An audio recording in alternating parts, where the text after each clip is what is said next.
If you are a longtime Son Goku and Vegeta fan, then this was truly Akira Toriyama's love letter to you. Hey everybody, SonGoshuaku here, ready to review Dragon Ball DAIMA episode 19, which was titled Betrayal. So we kick things right off where we left with the Red Porunga quickly after having shut down Gomah with a fleck. And it is here that he has granted his wish, as we see right there. Was it true? Did Glorio indeed betray Dr. Arinsu? Well, she doesn't think so because she was looking so very confident as she says, "Now the power is mine," essentially. And there you see Red Porunga, who ends up leaving, and there you see Dr. Arinsu. She thinks she's got it in the bag here. She believes that she has now become the Demon Supreme Queen, or Demon King, as she says. Of course, Glenn's, which is what their race, the Supreme Kai's race is, has no genders. And right there, you see Son Goku's hair starts glowing, and he's wondering what the heck is happening. And then you see Piccolo, he's also glowing. What's going on here? And it's from here that Vegeta is like, what? And right there, you see Bluma, aka Boma, and right there, Nahare, aka the East Kaioshin, the Supreme Kai, and even Dente. They're all glowing, and I think we knew clearly what was going to happen here. And the entire field starts glowing. Looks very majestic, honestly. And right there is Son Goku. He's trying to figure out what's going on. He has figured it out as he is smiling, and he's got that big smile right on his face. You see his hand. It goes from the size of a child, and it starts mutating, and then it gets bigger, and it becomes the size of a fully grown man. It looks like, indeed, you see the legs grow. You're seeing now the proportions are that of a pure grown adult, and you see Goku getting even bigger, and there you go. He's very much well defined as a fully grown, developed human being. You see Vegeta there, smaller, gets bigger. Piccolo, once again, smaller, getting in bigger.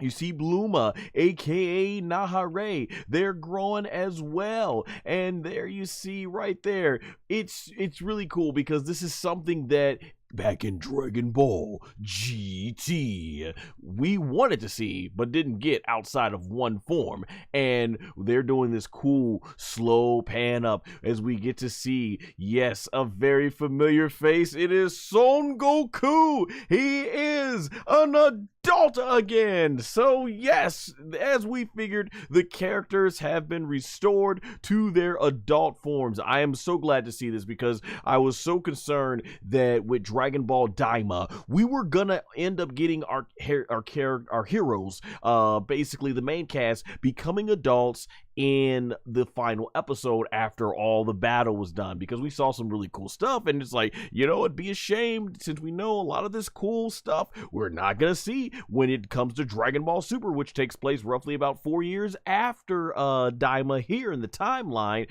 This is only 1 year after the defeat of Majin Buu, so I'm like, man, I hope we get to see them as adults. And there you go, it is really cool to see Son Goku right there testing out his fighting abilities back to what he has been used to.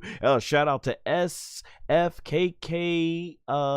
King MC609. Thanks for joining the chat. So you see Goku flying right there with his leg and everything, and just testing out his martial arts and stuff like that. Just very similar to what he was doing with early on when he became a kid again. So Son Goku realizes he's got his traditional fighting stance back, and just the animation's looking really good. I believe this one was done by let me see here. It was, I think, Yamamoto, right?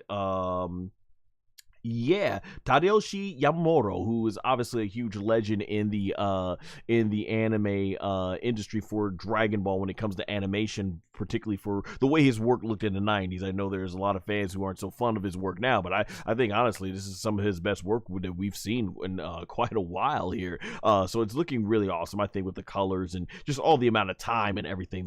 Just amazing shots. That's what's been phenomenal about Dragon Ball DAIMA. Just going through these shots, everything is like, the animation has been so consistent. Say what you want to about Dragon Ball DAIMA, but I think the one thing that a lot of us can agree on is that from top to bottom, this is the most consistent, well animated, well drawn out Dragon Ball series in the entire franchise. Just every single shot you can use as its own standalone image. So I just thought this looks absolutely phenomenal here. And then we see the boot drop, and yes, Vegeta back into his adult proportions. It is great to see adult Vegeta, and he's even like, I'm back.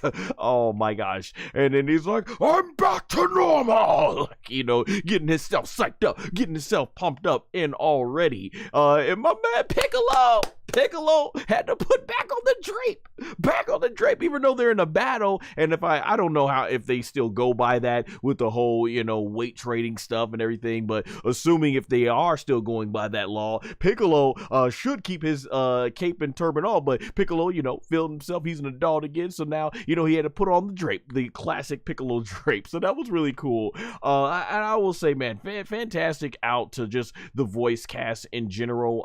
It was really cool because in the Japanese version they were replaced. Well, Masako Nozawa, of course, she still plays Son Goku in the as the mini version, but Vegeta, it was played by Yudai Mino. Piccolo Mini played by Tomohiro Yamaguchi, and you even had Bluma aka Boma played by Mai Nakahara, and a lot of other fancy voice actors, just phenomenal voice actors and actresses in the Japanese version. Of course, in the English dub, you had Stephanie Nadoni, who came back as Son Goku Mini, Paul Castro Jr. For Vegeta Mini, Nassim Benakor, who's actually come on the stream before. He's played Piccolo Mini, and then Bluma, aka Boma, of course, played by Taylor Murphy.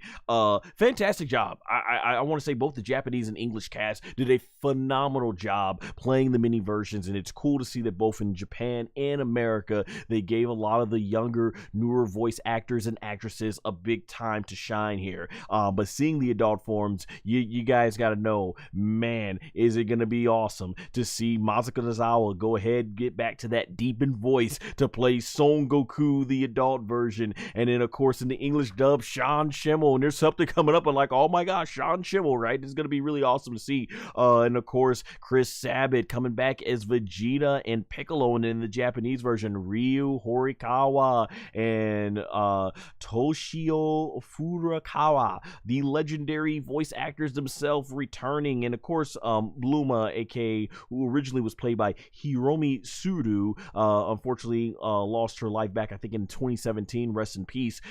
She's now played by Ai Hasakawa. So just phenomenal, I just want to say, on the voice actors and actresses. Great to see these new up and coming voice actors and actresses get their time to shine, and great to see the older cast come back for in terms of what Toriyama's written, one last hurrah here and stuff like that. Also, last week I couldn't figure out what was Pansy's voice actors, but I wanted to give phenomenal praise to her as well. Ferus if I said that name right in Japanese, and in English dub, of course, Veronica Lux, phenomenal job and everything. But as we get to here, speaking of Pansy, I love how Dente basically is getting bigger and she's losing her balance, and then right there she's trying to hold him on, and you see Boma right there just looking like, oh, this is not gonna be well. And this was just had to be the most awkward setting, right? There you got Pansy looking at Dente, and then Dente's looking back at Pansy. Pansy's looking at Dente.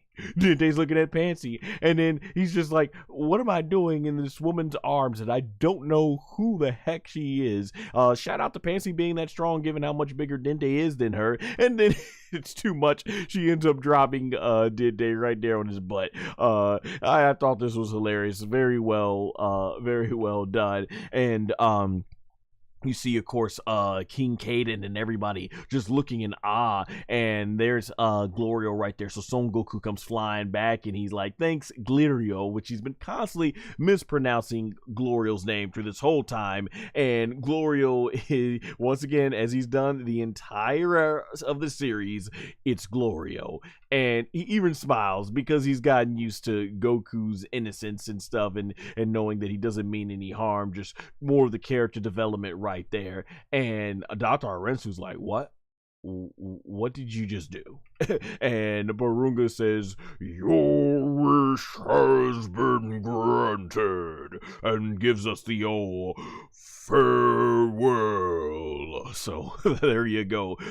And Red Purunga disperses, who we'll probably never see again, but that was really awesome. Like I said, if this is all we ever got of Red Purunga, he's the man. Red Purunga is the dragon. He's here. He ain't taking nobody's crap, so I love it. And there you go. This is the moment, as the Bart Simpson meme from the 90s could say, you could pinpoint if you were to go frame by frame, this is the actual frame where you could see Dr. Arinsu's heart get cracked in half. Man, watching her shattered dreams there, and the 3 Dragon Balls end up going off as Glorio looks on with the Dragon Balls going back as they usually do. So there you go. The sky goes back to normal there. And Son Goku back into his regular proportions, which it's really cool to see. Like I said, to see everyone back as the adult versions always look cooler. And out comes Gomah, who's basically like, "Oh well," he says, "you may have been turned back into adults, but you still don't stand a chance." So, stuff like that, because that was his wish. But he's very confident because he's got that third eye, which was a nuisance basically, no matter how strong these guys were getting. And Vegeta's ready. This is a very much Vegeta episode. That's why I'm rocking the Vegeta tank top and stuff and everything. And he goes like, "Don't underestimate us. Now we're back to normal." And so from there, basically, you get Son Goku, and he's like, now that we're back, let's fight at one time. Yeah, let's fight one at a time. And Vegeta's like, "In that case, it's my turn." And Goku's like, "What?" And he's like, "Don't complain. You decided on that order, Kakarot." And so Vegeta flies off, and Goku's like, "Damn it," or "Darn it." Well, I'm pretty sure in Japanese he said, "Damn it," but it's here in the subtitle, they gotta just "darn it" and stuff. And so they do this thing where Goku and Vegeta fly towards each other, and they cross paths, and there's Goku angry as Vegeta's gonna fly in, and he goes like, "Hear that? You lot better not try to join in either." So Vegeta is absolutely ready to go ham, because that's exactly what he said. He was going to make the bastard who did this pay at the very beginning of Dragon Ball DAIMA. And so that was really cool to see, basically. And you got my man Piccolo looking there with the twitching eyes, just like, can't believe bro is still on this stuff. Like, did he not learn anything when he got his whole butt whoop at SS1 by Juhachigo, aka Lazui, aka Android 18? She lit him up, and it's like, we still playing these games after all these years. And then so from here, you have Tamagami 1 and Neva looking on, and then you have the rest of the cast, Dente and Bulma looking on there, and you see it right there on the face. Bluma, aka Bulma, she knows her husband the best. She can't believe he's still being this stubborn when they obviously see what they're up against. And so from here, you have that darn third eye. That third eye is ready and poised, making Goma look very, he's like, yeah, he just flexing because he's like, he's got this in the bag. And Vegeta showing no fear, no hesitation. He is ready. Interesting, I can't be the only one that was thinking this. Here is I'm looking like Vegeta was so out of it. So was he just so weakened because of his kid form, or did the dragon not only restore them back to their adult bodies, but did he also give them back their energy, restore their health back to 100%? So that's very interesting. And you see the size difference. There's Gomah flexing up to Vegeta, and Piccolo and Son Goku, they're gonna like, all right, we're gonna watch Vegeta. Hopefully he doesn't get his butt kicked. And Vegeta, he takes his gloves and he stretches it. He is ready for action. Got the fists ready, and boom, flies right towards the screen. So before we get into this very action-packed episode, let me go ahead and take a quick water break.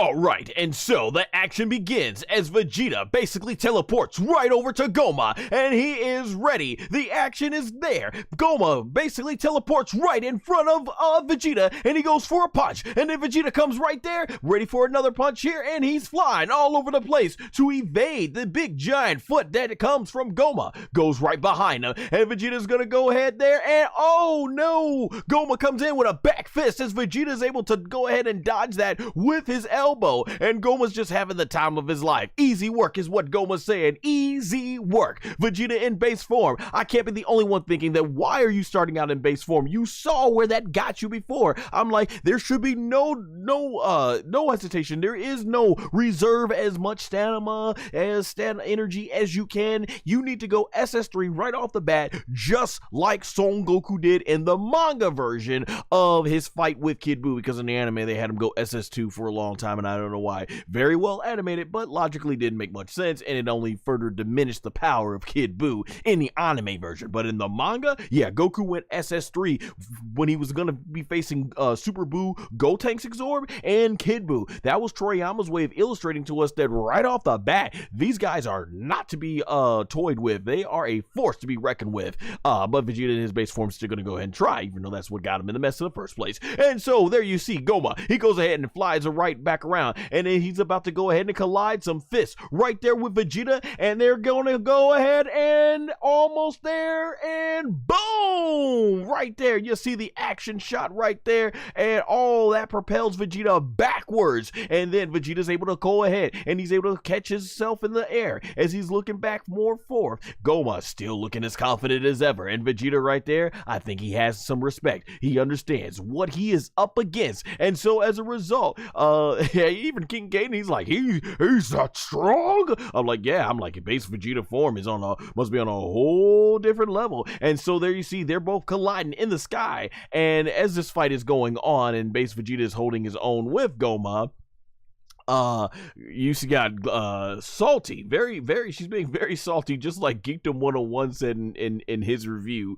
Shout out, very knowledgeable Dragon Ball fan. Yeah, like she's right here. She's like, I see how it is, Glorio. I see it. And Glorio, he's looking sad and depressed, and he's like, I'm very sorry. And from here she's like, have you forgotten, and mentioning the kindness of rescuing him from the third demon realm. So here we're finally getting our explanation of why he was aligned with Dr. Arinsu, which kind of leads up to Glorio, because he's not able, because I think as we learn, those from the third demon realm are not allowed to travel to the second and first demon realm. So she pulled some strings and everything for him, and you see right there he starts to get desperate, and he's like, that's and then he thinks about what he wants to say there, and he says, I'm grateful, and he's clenching his teeth and just looking right at Dr. Arinsu, and you see basically as he's clenching his fists here, and I really love that they're visually illustrating this to us, not telling us visually. They're really using the whole show more, tell less ability here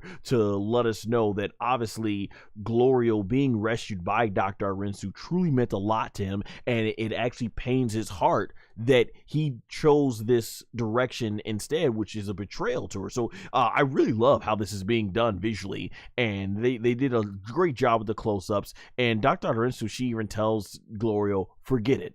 And she looks right at him and says, you're fired. Leave. And no, she didn't do it the Vince McMahon way. You're fired. If you guys are WWE fans, no, she kept it cool, calm, and collected. And here, Glorio, he still is a class act here. He says, thank you for everything you've done for me. And he bows and runs off at quite a bit of speed right there, too. And I really love this part, too, here, because he starts running past Dr. Arinsu. And she is still mad. She's not even making eye contact with him. And they slow the image and animation down as he runs past her and blur it out as well. So you could see right here, the more it's really painful for Glorio to have done that. But he's going to move forward as his foot goes out of frame there. Dr. Arinsu the whole time made no eye contact whatsoever. And you even see the wind blowing right there. And she looks ahead. And I thought what was interesting is Majin Ku looks off. Majin Ku walks over to Dr. Arinsu.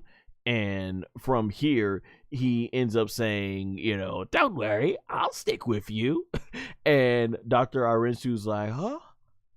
And she smiles. And I like that. That was pretty cool, because all through this, he's kind of been like the what's the phrase they use? The red-headed stepchild. Dr. Arinsu almost kind of wants nothing to do with Majin Ku, but here you see that kind of cheered her up a little bit.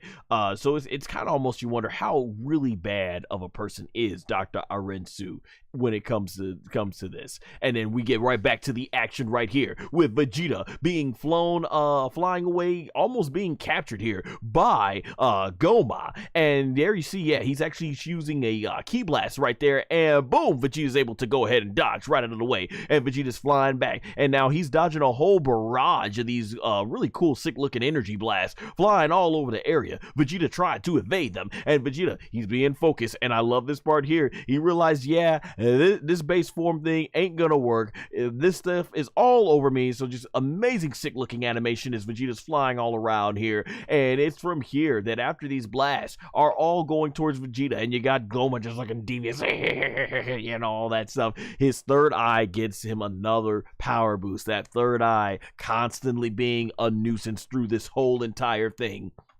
And Vegeta's basically like, okay, I finally gotten used to my body again. And then from here, Vegeta basically, now that he's gotten, and I guess that's the reason why he's fighting his base form, just trying to get the hang of things, and, you know, before he starts going all out. And you see these really cool ways of Vegeta just dodging all these cool energy blasts, and Vegeta starts shooting these ki blasts right back. And then right there, point blank in the eyes, and nothing. It absolutely does nothing to Gomah, and Vegeta's flying all over the area, basically, still trying to get a grasp of what he can do. And you see right there as the rocks go around, Gomah is still unfazed with that stupid looking face.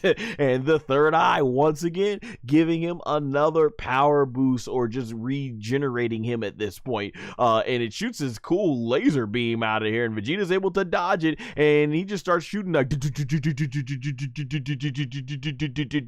with these ki blasts, as Vegeta's doing everything he can to just go ahead and evade. Vegeta's flying all over the area, basically trying to escape this. They're all over him, and Vegeta's doing a good job in base form so far. He has really put up a huge fight, so he starts flying back now, right there towards Gomah, and he goes right to his chest, takes these two energy ki blasts, and shoots it almost like a final flash, and then right there, boom! Oh, look at Gomah's like, what?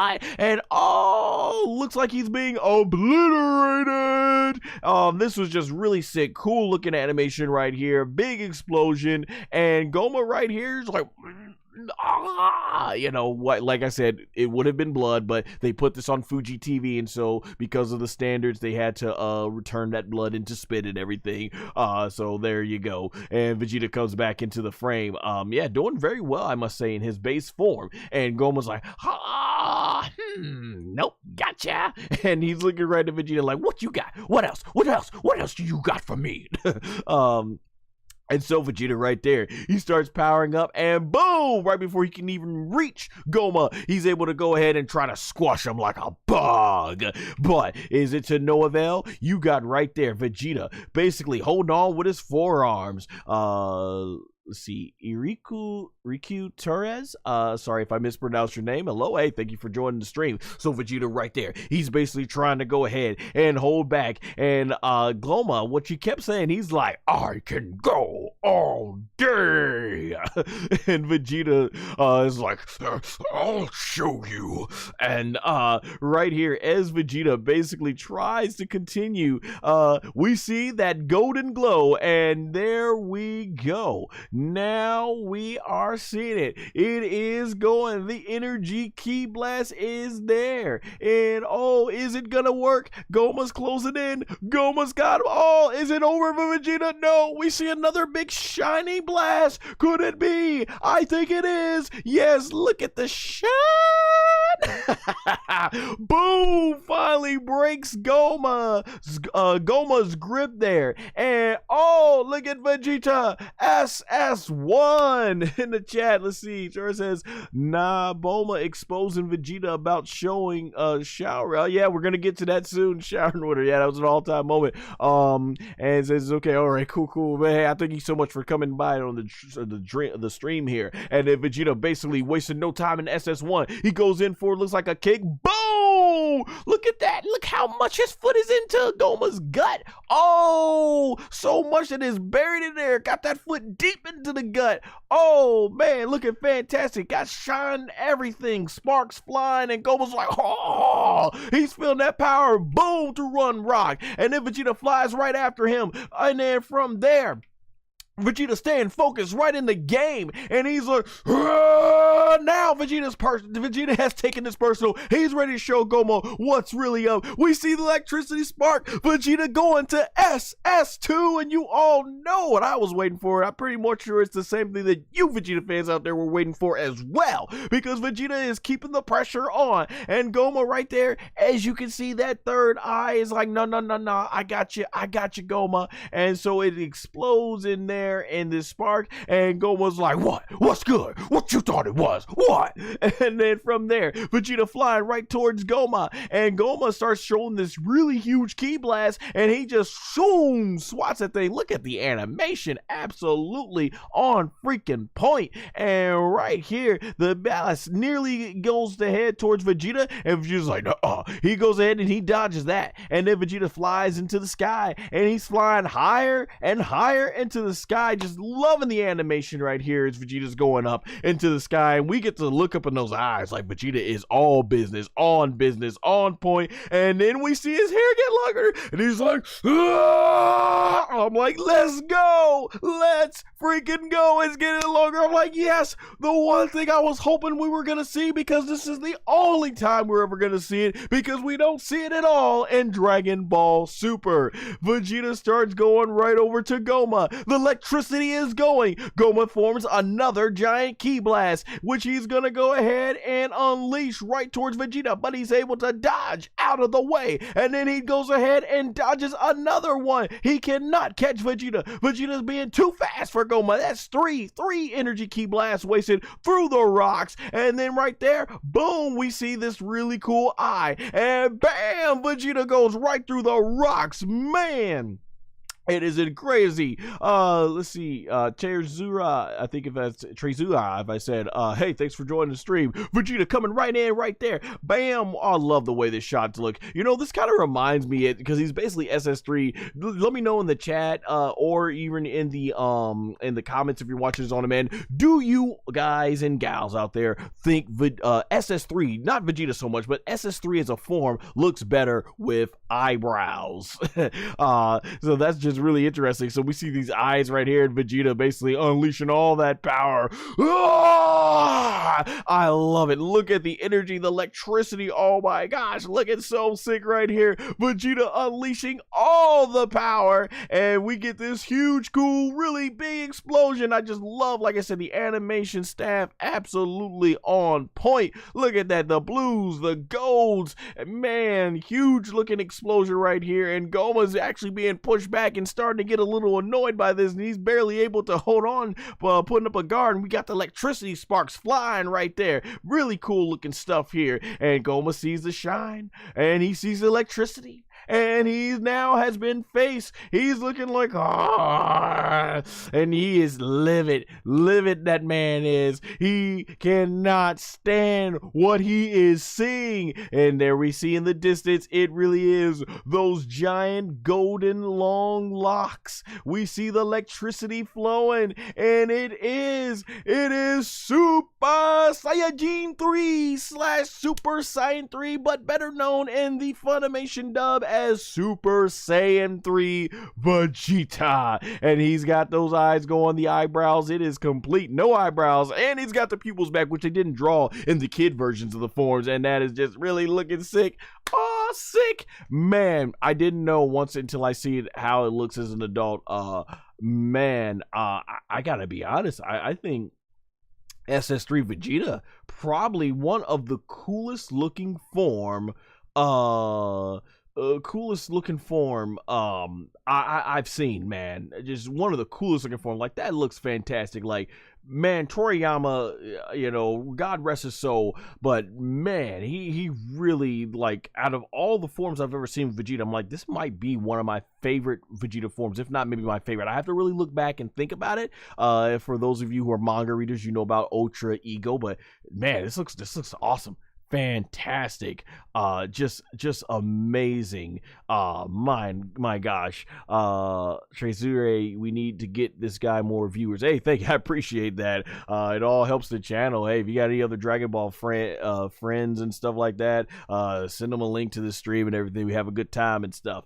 And man, that just looks so sick. SS3 Vegeta. SS3 Vegeta looking awesome. Like, I'm like, yes. I was like, thank you, Akira Toriyama. Thank you so much. I'm glad we are able to see this. Man, adult SS3 Vegeta. This is something that fans have wanted to see for almost 3 decades, and I cannot wait to see this. You know they're going to make a ton of money, a ton of merchandise off of this. It's definitely going to be DLC and Dragon Ball Sparking Zero. Very smart of them to do kids and adult versions, so you get 2 versions to play. So this is looking sick right here, and I love the electricity. Oh man, this was just so sick, and going getting so angry. All right, let me go ahead and get water so I keep my voice up here.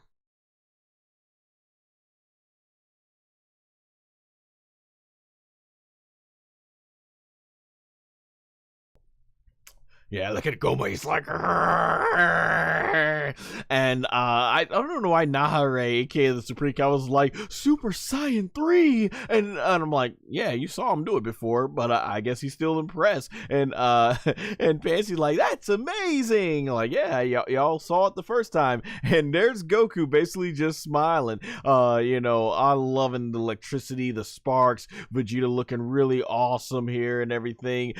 Showing no respect to Gomah, like, just he's giving him the side look, like, like, okay, Vegeta's not playing here, but will it be enough to beat Gomah? Because this is fascinating here in this fight. Just, man, that is just awesome. That's why I had to use it in the thumbnail. That just looks sick right there. Like, SS3 Vegeta is just fantastic, awesome. One of the best forms I've ever seen once again. So he teleports away, and there's Gomah, and he's like, whoa! Feeling the power, like, oh, boom, Vegeta made that boy feel the power with his fist. Good stuff. Like, look at the bump, like, oh, like, Vegeta got deep in for that punch right there. And look at my boy Vegeta's like, you feel that? I told you I was going to make the bastard that did this to us pay. And man, look at Gomah right there. He's like, I won't let you get away with this. And then Vegeta flies, basically creates some more distance right there, and then he flies right back, and then he goes right in there with a big punch, and boom, knocks Gomah out. Got that boy like, whoa! And man, look at Vegeta putting the pressure. He's like, no. He's like, let me get you some of this elbow and stuff like that. Dang near decapitated Gomah's head right off. And bam, bam, sends Gomah flying into the background, and Vegeta keeps on the pressure, flies right over him, goes right behind his back, and then just looking really awesome animation. He gets ready, and then right goes for, looks like the eye, boom, no, he faded with an uppercut to Gomah's chin, bam, sends Gomah flying in the sky, and then boom, Vegeta keeps the pressure going on, and then right here, boom, he's coming in for a big foot, and Vegeta's like, no, he wants you to feel the power, bam, right in the stomach. Vegeta with the combos. Vegeta always had some of the sickest combos in all of Dragon Ball, and Gomah right there, he is feeling every ounce of that. Look at Vegeta, he has kicked this man so deep into the stomach, you can't even see the lower part of his leg, his shin, his foot, his ankle, all gone deep in there. And then bam, Vegeta keeps the pressure going, flying with Gomah, forcing him down to the ground, and then Vegeta flies in the back, and this right here, this was sick. Vegeta's like, you about to go ahead and feel the pain. And bam, kick him into the back, sends him over to the sky, and then bam, kicks him right into the, collides him right in the face, and then goes ahead and sends Gomah flying, and then bam, sends him right into the stomach, and then he flies right after him, and then bam, right into the back, nearly broke the boy's spine in half. Someone called the great Jim Ross from WWE and AEW Pro Wrestling legend. By God, as my witness, he has broken him in half. And this time Vegeta's like, no, you about to feel this whooping. Vegeta's like, you are about to feel every single bit of this whooping. I'm gonna make you pay for what you did to us for that wish. And he comes right back to him, and then boom, right into the gut, comes right back next to him, boom, right into the back, and then goes right for another shot, and then he goes right into the pain with his fist, bam, parries that fist right into the back. Gomah said fly, and then he comes right back, and he's like, nah, you ain't over, it ain't over yet. He like, boom, right into the back, and then Vegeta's like, no, it ain't over, boom, like,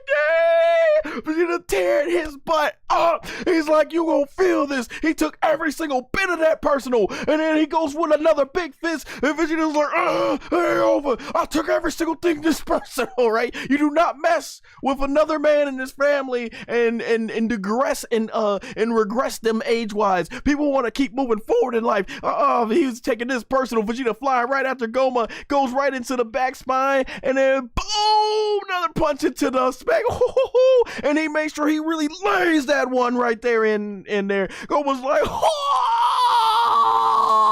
and Vegeta just flying up like, whoa, you feel that? You feel that power? And Gomah's like, and you know he'd be like, if he didn't have that third eye, he'd be begging for his life now. Make it stop! Make it stop! Oh my gosh, this was an epic moment. I'm hoping this is a rush attack in Dragon Ball Sparking Zero, because SS3 Vegeta lit him up with the combo, and Vegeta still being fresh, so he's holding very well despite the huge energy drain that Super Saiyan 3 is. And then Vegeta right here, this was so sick, he flies into the sky, and he looked like he's about to do a backdrop, and he's getting his leg prepped and ready, and then he basically goes forward, and then look at the eye, look at Vegeta, look like, I got you, it ain't over yet. He goes ahead and flips around with his foot, and then he basically puts a big giant SS aura around it, and then he ends up powering up his whole body, and then he takes his foot right there, look at Vegeta saying, focus, like, I need you to understand, you about to feel this, and it's gonna hurt a lot. And then boom, look at Gomah, he's like, oh, you got even the third eye poking out up here, looking like Mr. Satan, aka Mark Satan, aka Hercule in the TV dub. Man, pretty much there, like where it says, boom, boom, boom, ooh, you do not mess with another man's family. Yeah, very much so, like Vin Diesel said, and quoted me there. Oh my gosh, like the sparks, got electricity coming out of this man's stomach. Oh, dude, look at this, look at you see, if Vegeta does another foot and like just stomps him out, and he's like, oh, the stupid face of Gomah just makes it all look hilarious. Sends Gomah flying into the ground, all through this whole entire mountain, boom, on the ground, hits it with such velocity, and then you've got the You've got the entire dust going out there, and look at Vegeta just looking awesome. That's an awesome win pose. This needs to be his pose in Sparking Zero when he wins. And there you see, man, it is completely all right. Okay, finna go to sleep. Good night. Hey, thank you for coming by to the stream and everything. I'll have it up on demand afterwards if you want to watch the rest. But I appreciate you coming by. Thank you so much for adding to the engagement level.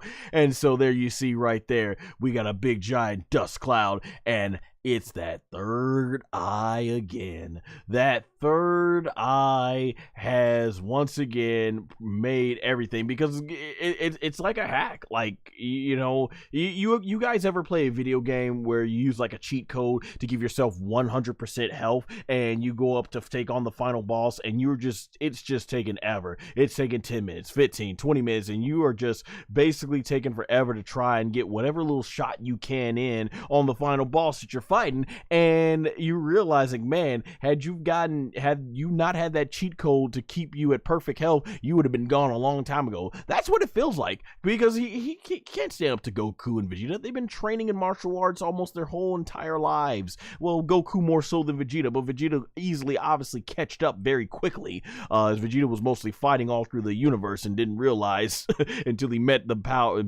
his first fight with Goku, what could really be done through training. And so Goma's like, "Peekaboo, I'm not done yet." I'm like, you and your third eye, like what are you without your third eye? And so he's like, "I can go all day." Like what are you flexing, bro? What are you even flexing because of the third eye? Did you build that energy up through years of training like Son Goku and Vegeta? No, you didn't. So shut up. And so he's up here doing these poses and all that stuff like he's gonna do something. He forms this big giant energy blast, and he gets ready to go ahead, and he's getting ready and poised to just really unleash a lot of power into this. And Vegeta SS3, showing no fear, hesitation, powers up, does an awesome power, and he's able to teleport out of just zoom in fast out of the way on there. And there you see Vegeta flying all over the area as Son Goku looks, and Gomah flies in after him, and Pansy's looking over there, and then she notices over here it's Glorio. And I really love the music here, so let me definitely give high praise, because the music was definitely on fire too, I thought, for Daima. Of course, the music composer is Kosuke Yamashita. Yeah, he plays like this very emotional instrumental. Trezure says, "Good night, everyone." Hey, good night. Thank you for coming by the stream. I really appreciate the engagement level. Video will be on demand if you'd like to watch the rest of it, but thanks for coming by. And so from here we get this really cool emotional instrumental playing of the theme song Jaka-Jan. And it's just really fantastic, and the way it was playing, it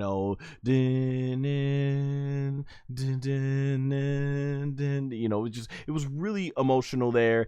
And Glorio, he betrayed the one that rescued him from the demon realm, but he's looking over at the people who have now he calls friends. And he's still messy. He's still conflicted with it, because he didn't want to betray and double cross Dr. Arinsu like that.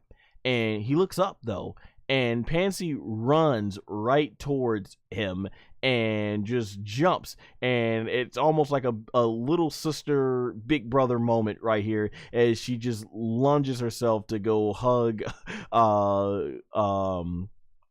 Glorio here and says, "You are amazing." And I honestly, I was touched by it. Like I said, when it comes to Dragon Ball, yes, the action is amazing. I love these fights, and when they deliver a big moment, but it's the characters, it's the story, and it's Toriyama making those themes that make Dragon Ball so much more about the fighting. And I love this moment right here. I thought it was really well done. It was touching.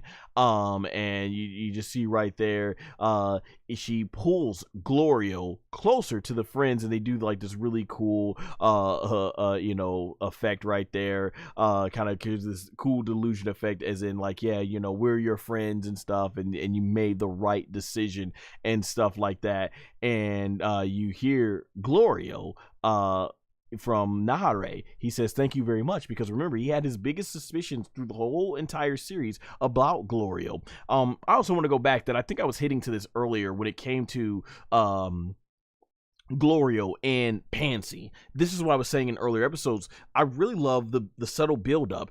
At first, Glorio thought Pansy was nosy, didn't want anything to open up to her. And then as the series goes on, you see Glorio, he ends up basically, there's one point he gives a fist bump over to Pansy and, to congratulate her. And then eventually, it turns into a high five. And then, you see him smiling around them more and more. So like I said, he clearly was becoming more fond of these people and everything. So I really love that this was being subtly hinted at throughout the entire series. So that was definitely very well done there. And you see basically Dente and Bluma, aka Boma, and Hibis, they all kind of nod their head, or Hibis up there throwing his hands in the air and stuff like that. Or yeah, they nodded and stuff like that, and he still got that silly hat on. So that was really good. And you see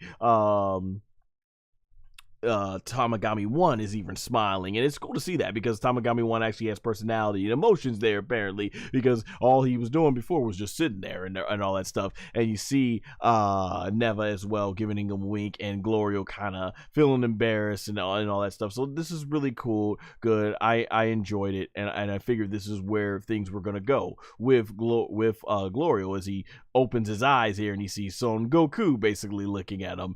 And he's faced off with Goku, and this is a great move right here. Goku says, "Nice going, Glorio." He's like, "Nice going, Glorio," and Glorio's like, "I know, I didn't just hear what I just heard." He's like, "That's the first time you've gotten my name correct." And that was really good. And Goku basically gives him a thumbs up, and then looks back toward the action.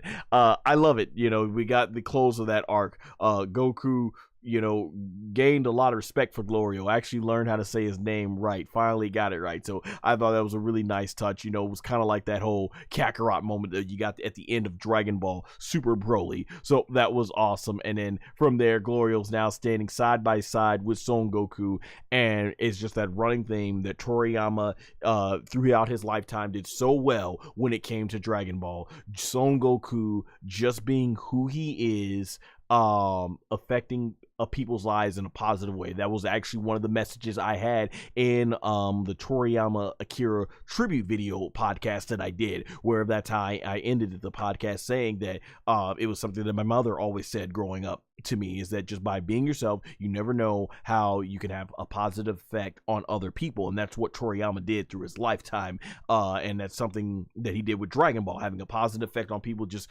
doing his silly self of writing gags and mangas and occasionally really good action scenes and stuff like that, and that plays so much throughout Son Goku, and it's affected here at Glorio. So really love that. It's one of the things I love very much about Dragon Ball.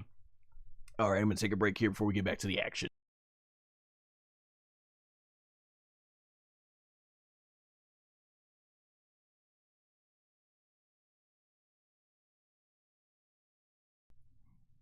All right, so you got Vegeta right there going, "Damn it all!" And he starts forming this really big giant blast, basically, to just shoot at Gomah. And he just starts going to his old trump card in the anime, which is Spam Ki Blast. And he just starts shooting all at Gomah. He's like, "Oh!" And it sends Gomah into the rocks, blowing up the rocks, the area. But then that third eye still ends up being a big issue, and he flies back up to Vegeta, and you see where that eye is always glowing. So I really love that the animators always had a subtle detail for us to understand exactly what is the extent of his power. And at this point, I'm wondering, like, why don't they start attacking the eye? At some point, you just gotta go ahead and try to attack the eye, because it's clearly what's making him last throughout all their techniques, making him so resistant. And so Vegeta even flies back right here with another big shot that sends Gomah right back into the ground with huge velocity, and they start going right through the whole ground here, and Gomah's like, "Ah!" And they're going through the ground. The animation looks so sick as we see Vegeta flying all through the ground, just through everything. Gomah's like, "Ah!" like he's sorry. He just is. He is nothing without this third eye. And then bam, Vegeta just basically keeping the pressure as he goes further and further down right there. And you just see it right there. Gomah barely able to contain himself. He can't do anything with him. It's like Vegeta just keeps getting the upper hand, and the third eye is the only reason why he's able to still stay in there. And so Vegeta's flying right after him, and then basically they end up going right out of the arena that he made, out at the bottom there. And Vegeta goes ahead and flies right down behind him, and then he takes one hand and he takes out another hand, and it's gonna be a Vegeta classic. He starts powering up, and the way they do the camera panning right here, and woo, this is where the animation changed. Shout out to Yuya Takahashi. Let me make sure yeah, Yuya Takahashi, a huge fan favorite. Yuya Takahashi, he was a guy that burst onto the scene in terms of Dragon Ball during Dragon Ball Super and really changed the animation up. I think a lot with like the Goku during the Goku Black arc, especially into the Tournament of Power. That detailed shading, I always love his stuff. Man, he did a fantastic SS1 Vegeta transformation in Dragon Ball Super Broly, so you could tell this was his work. This was him kind of taking over as the animation direction. You had a ton of animators from all over the world working on this, so that was really awesome to see. But yeah, this just looks so sick right here. This is where the animation kicks into high gear. So he starts forming basically with the electricity going around, the final flash, which never has been the final of anything, but it looks really cool. We love the attack, right? So Vegeta starts flying, and he starts getting ready with his electricity. He starts powering up, right? And there you see it. He's forming it. He puts his hands together, and he is focused, and I just love it. Look at the energy, man. This is where the energy attacks were all the greens, the blues, the yellows, just looking fantastic as the final flash starts forming. And man, we got electricity coming all out of it. So he's gonna try and finish Gomah right here. And once again, Gomah's eyes still bringing him back up. He's smiling because he knows he's got this in the bag. And Gomah starts forming this big giant mouth blast. And then Vegeta's like, final flash! And right there, boom, shoots out a gigantic final flash powered by SS3. And it goes flying right there. Look at this. Look how sick the animation looks, man. Held by the direction of Yuya Takahashi. Fantastic stuff right there. Looking awesome. And he shoots out another, we gotta get multiple angles of Vegeta shooting out the final flash as it gets sent right there off screen. And then Gomah shoots his big giant blast, and he's powering it back over to Vegeta. So we get this really cool, huge key blast struggle, and boom, there you sit it. My God, look at this. This is what I've been talking about. The animation is so great. Everything is so well drawn out in Dragon Ball DAIMA. That right there is just, how is that not an awesome screenshot of itself? And then from there, Gomah with all the energy key coming out of his mouth, might as well come from the third eye, quite frankly. And look at that. That is just, this is just sick. The electricity, the energy, the visual effects on point, the shading, everything just on point about this blast struggle. And then Vegeta gets the upper hand. He's actually beating Gomah to the punch, and Gomah's like, and Vegeta's like, and then right there, Vegeta goes back and he unleashes more power, and boom, blows up Gomah's entire ki blast, and bam, clear viewpoint, hits Gomah right there, point blank range. Boom, look at that, just, man, sick. Like, this is one of the visually most stunning, cool final flashes I have ever seen in the entire franchise. And Gomah's like, and then in typical final flash fashion, after the final flash has done a great job of looking awesome, going into the sky right there, really cool, into the clouds, and you see it right there, final flash explosion and all that stuff, looks amazing. SS3 Vegeta is now sucking wind. He's huffing and puffing. because we know how much stamina is drained by SS3. His aura is not even up right there, and you see the sheer devastation that he did to the whole place. And Vegeta's sweating now. SS3 feeling the wrath of what it is, and he's like, "Oh, that's the face that once again you might want to start." Vegeta might want to stop calling your attack final. Or no, did he? No, yeah, I don't know. I don't think the Final Flash. Shout out to Codename Super if you all watch him. I think he says the Final Flash has a 100% fail rate. And there you go, Vegeta still sweating right there with his eye, because there it is, Gomah coming out of the sky with his, looks like his whole body got repaired by the third eye. And you see this really cool part right here where all this stuff breaks off as if it was the eye was repairing his body. And there you go. So how many times would they have killed this dude right now if it wasn't for that third eye? And I just love the animation. Like this looks awesome. Like, man, this just gives Dragon Ball like these serious battles, man. It just really gives the shading here just gives it this whole cool tone. SS3 Vegeta right there. He is in shock, like, oh, you gotta be kidding me. We got Clark in the chat. Thanks for joining. He says Final Flash because it is the last attack he can do.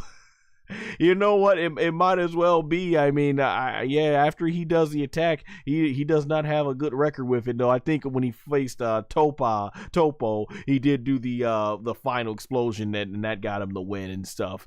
And right here, the reason why Vegeta's shocked here is because Gomah has appeared behind him, and he's all like, "No matter how many times you hit me, it won't work." And Vegeta right there is spooked almost, or just shocked right there. And SS3 Vegeta, he pulls around really quickly, and Gomah goes right with a fist. Boom, and Vegeta's like, "Oh crap, the power!" And boom, sends Vegeta flying. And it's like, man, SS3 can't catch a W at all, man. In Z, Super, and now Daima, Gomah too strong, and he sends Vegeta flying. Vegeta's able to stop himself, and then Vegeta flies away to try and create some distance, and Gomah's right hot on his trail right there, and Vegeta's looking like, okay, he's got to figure out what can he do at SS3. The Final Flash didn't work. He put everything he had into that, and he goes for a punch, and Gomah matches it, and then Vegeta right there, he's sucking wind.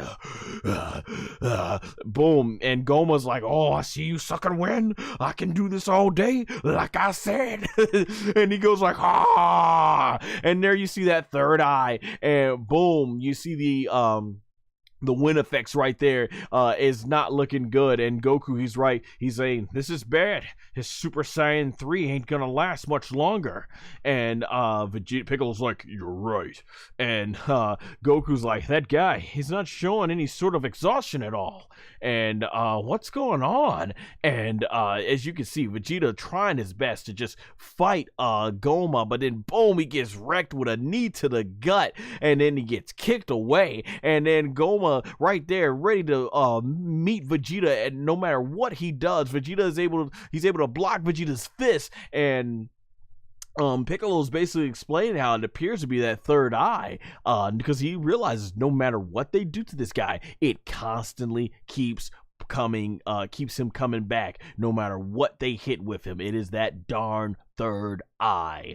And Gomah's just looking super confident because he knows they ain't got a chance against him. And Goku, he's paying a very much a big attention to it. And Piccolo, he's wondering, he says, "While we've been restored, we still retain some of our damage." And that's what I don't get, because they're drawn as if they're fresh and new, but they still have damage. So it's like, I'm understanding, like, what exactly is their energy level here? They're just freshen up now because they're adults and stuff, and their body's like, okay, we're not that damaged anymore. I don't know. That was confusing for me. And then from right here, Piccolo, he ends up saying that, how they might be obsessed, that not by the time, this might not be the time to obsess over fighting. But come to think of it, he's like, the Supreme Demon King Abura used to attach and remove that third eye at will. Or I forget, like, no, that's Piccolo thinking that it's not the time to obsess for over fighting.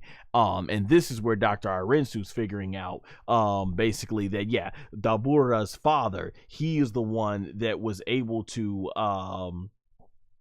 that was able to basically remove that eye and everything. Really always wondered me, why didn't Dabura take the eye for himself? He easily could have probably easily defeated Majin Buu, because I mean, where's Gomah really on the power scale when you think about it? Like, he clearly is, we know he's clearly no match for Goku and them all by himself, and he obviously was stronger than I forgot his name. He didn't make such an impact in this whole series the whole time. Degasu, and Degasu was one shot by Piccolo, who, as I mentioned before, Piccolo, he didn't want none of the East Kaioshin, so he doesn't really rank that high, I think, on the power scale. But that third eye, if it could take a weakling like Gomah from a physical fighting standpoint and enhance him to make him so much powerful, boom. You know, I want to see actually Gomah, and hopefully we'll see it in episode 20. I want to see Gomah use more of his big magic. Basically, what is it that made him so dangerous before the third eye and stuff like that.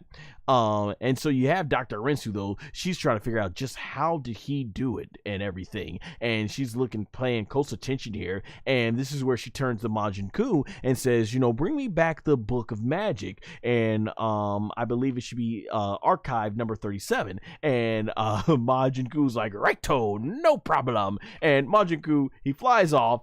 Flies out of the battlefield really quickly, and there you see SS3 Vegeta has become a sweating mess, and he is now on the ropes because, man, the stamina issue is now, he's been hit by the SS3 stamina issue hard now, and he's boom punching and punching again and putting everything he's got left into these punches right into Gomah. And look, Gomah's feeling it. Gomah's feeling the power, and Vegeta's going in for another punch, and boom, right in the chest of Gomah.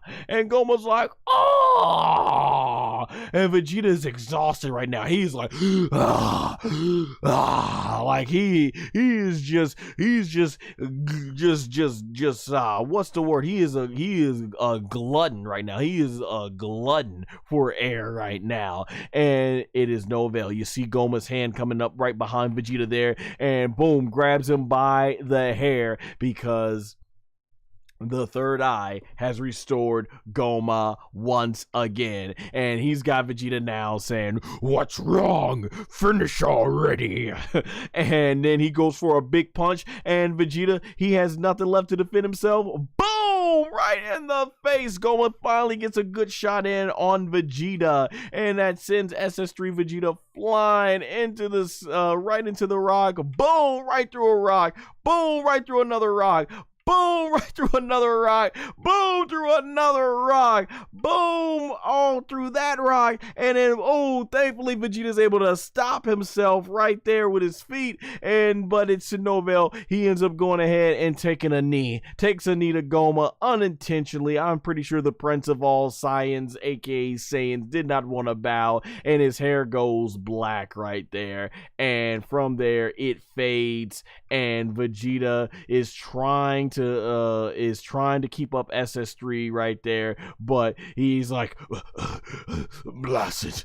It's no avail. It fades back to black, and Vegeta is back in his base form. So he's lost the strongest shot he had against Gomah at this point. Not looking good, and Vegeta is just a sweaty mess. He's stubborn, and Son Goku, he's yelling back, hey Vegeta, can I join in? And Vegeta's like, don't be stupid, back off. He says, I'll take him out, anyone. He says, I'll take out anyone who gets in my way. And then he flies back up, and Gomah flies right through that rock, and then comes right ahead and is able to block Vegeta in base form. And Goku's like, I thought you say that. And Piccolo's like, this is not good. And Gomah, he's the rock now. He's the final boss. He's up here going like, just bring it. Or in this case, just bring it, like taunting Vegeta, like he's the stuff, like he think he's all that, but it's really the third eye. And so right there, he starts winding it up with his fist, and Vegeta's like, and Goku's wondering, like, what should we do? And boom, Vegeta's able to match the punch with Gomah right there. And then here, of course, in the subtitles, you see, I think Goku's explaining, he doesn't lose any stamina, no matter how much we hit him, obviously, because of that third eye. And now you see Gomah up here, squaring up, like, he feeling this, like, what's good? He ready to box and all that stuff. Like, I'm like, I don't even know if Gomah's got fighting skills like that. He just got flexing that third eye. And then Vegeta flies toward, and look, he's got head movement. Yeah, he's able to dodge Vegeta doing that straight shot attack, and then Vegeta flies right back at him, and now Gomah taunting Vegeta, doing what he did with the arms cross, fighting Vegeta. And then he's got that third eye, getting another boost from the third eye, and he's shooting an energy blast that boom hits Vegeta right in the face. And Piccolo's like, then your joining in may not make a difference. And Goku's like, what can we do here? And Majin Ku, he comes back and he says, sorry to keep you waiting. And he's like, sorry to keep you waiting. I don't think it was that long, honestly. And so, Dr. Arinsu, she compliments him, says, well done. So she opens up this big book and starts going right through it. And you see all these cool visual effects as she's going through, looking to see what it is that she can do to get this third eye out of Gomah. And Majin Ku says, shall I help? And she's like, yeah. And so Majin Ku, who, as he mentioned, even though he wasn't strong enough to defeat Tamagami 1, he said he has many talents and can come very much in handy. And proving to be the MVP, Majin Ku's like, here we go. And he just starts basically going full trucks mode, basically, with the burning attack, but using this huge speed. I forget, was it a show? Was it like Doctor Strange or something? Or it's either Doctor Strange or there's some movie where there's some sort of sci-fi movie I remember where they can read a book really quickly and everything. And Dr. Arinsu's like, wow. Let's take a water break here.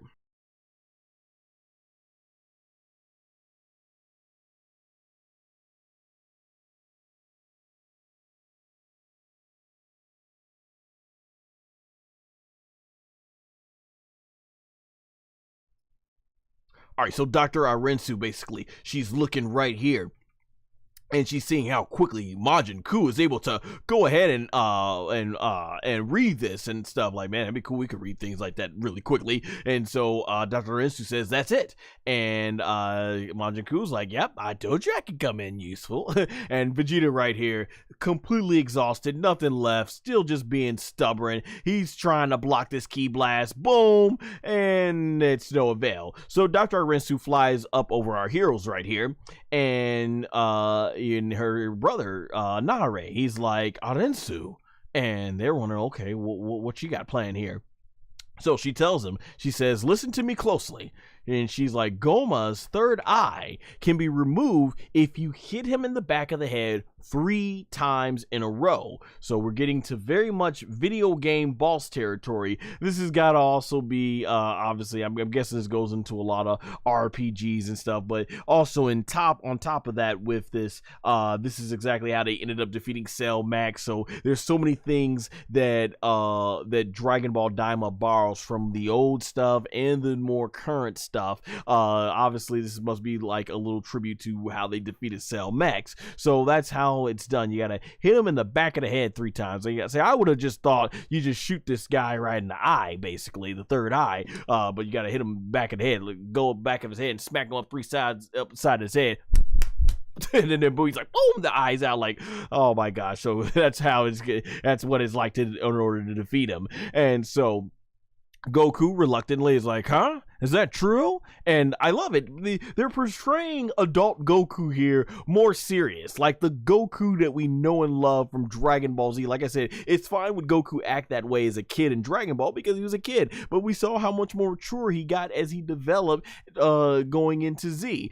So it's cool to see that Goku that we all know and love back here. And he has the right to be hesitant because Dr. Arinsu was trying to be very selfish with her wish. And so, Nahare, he's looking up like, and Goku's like, hey, thank you. And he's like, that's wonderful information. And so basically, or was it, it may have been her brother. Yeah, her brother was probably saying thank you. That was wonderful information. I forgot. So Dr. Arinsu, she goes like, don't get the wrong idea. She just wants Gomah defeated as well. But this kind of goes into what I was thinking. In pro wrestling, they call it a tweener. She's not evil, but she's not good either. She's kind of in between. She's not it's pro wrestling. She's not a baby face meaning good. She's not a heel meaning bad. She's a tweener. She's like in between, So that's basically what's going on there. But Goku, he's smiling. Piccolo's like he still has his he's still a little hesitant, like, I'm watching you. And so he tells Goku, what now? And he says, I doubt it will be able to get an opening to hit the back of his head 3 times. And Goku's like, I ain't got much stamina left, but I've got more than Vegeta. And Vegeta basically right there is just, just got nothing left. This really is been the episode. This is like the story of Vegeta's whole entire character. He has really cool, great moments, but in the end, he's there to basically end up getting he's there to end up getting beaten down by the main villain before Goku kicks in. Tracer, hey, has returned. Hey, thanks for coming back and everything. I guess you didn't go to sleep for the night just yet. But hey, thanks for joining again. And boom, right there you see Gomah goes ahead and he punches Vegeta right there and sends Vegeta flying all into the background, and it's just not looking good here. Vegeta's just being stubborn, and Goku, he's like, I'll fight. You find an opening and hit him in the back of the head. And I love this. This is going back to the beginning of Dragon Ball Z when they were strategizing against Raditz and everything. Goku would go ahead to fight Raditz while Piccolo would form the Makokotsu. Oh my gosh, I forgot how to pronounce that one. I think I got it right here. The Makokotsu pole, aka Special Beam Canyon. And so he's like, you got it? And Piccolo's like, okay, got it. And so from here, Nadare, he's like, yeah, but I think Vegeta would rather die than to try to take anyone else's help and stuff like that. Neil Throne, thanks, Neil Throne, yeah, Theorol, thanks for joining, chat. You said Vegeta is basically the second guy, not the main guy. Pretty much, yeah, he's all, I've always said that. I had a joke running around Dragon Ball Super called the Pecking Order, and it is the Pecking Order in Dragon Ball that Vegeta, he always fights the big bad and sort of softens him up for Goku to come in for the big win. So kind of like how I was always positioned and everything. And this is, oh my gosh, this is probably one of the most talked about parts in this whole thing, because man, oh boy, we get Bluma, aka Bomo, walking into the battle lines here, and she is mad. Look at that step. Look how she's walking. She says, leave it to me. And man, once again, going back to the voice actresses, rest in peace to the late great OG Bluma, Hiromi Suru. Would have been awesome to hear this, but I thought the current voice actress that replaced her, Aya Hisakawa, did a phenomenal job here, and I'm pretty sure that Monica Rial, when they get to this version in the English dub, she's going to kill this as well. Can't wait to hear her and Chris Sabat, because man, this whole part, Aya Hisakawa, and of course the legendary Ryo Horikawa, they killed it. So oh man, so Nahara's like, what are you gonna do? And Bluma, she goes ahead and closes her eyes. She takes a little sigh, and she yells, Vegeta! And Vegeta's like, what? And as he's trying his best to dodge and all the shots here, she says, get your head out of your butt and let everyone else fight. And Vegeta's holding back here and is trying to hold back Gomah's punches, as you can see. And Vegeta's like, no way, I'll beat him even if it kills me. And Gomah's like, yeah, I'll kill you, all right. As he's going right there. He's like, then you can just die. Basically, because he has this one in the bag. And Bulma, she's like, stop being stupid. And she says, if you're going to keep fighting, and she says, I'm never going to. And here comes the big line. As you see right there, as Goma's about to go ahead and punch Vegeta, she says, take a bath with you again.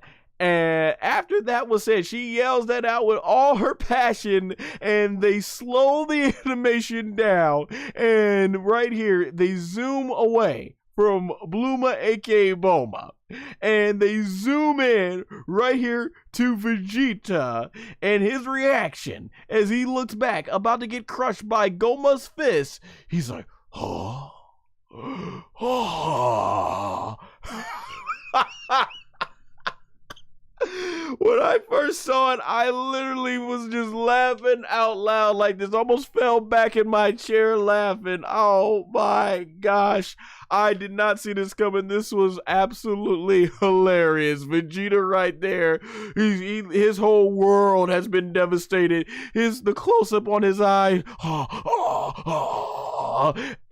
That boy quickly zooms there, zooms here, zooms back there, and then basically disperses his ki away, gets to the ground, turns and goes ahead, closes his eyes, swallows his pride, tells Goku, very well, I'll take you over. Oh, and he goes like, very well, I'll let you take over.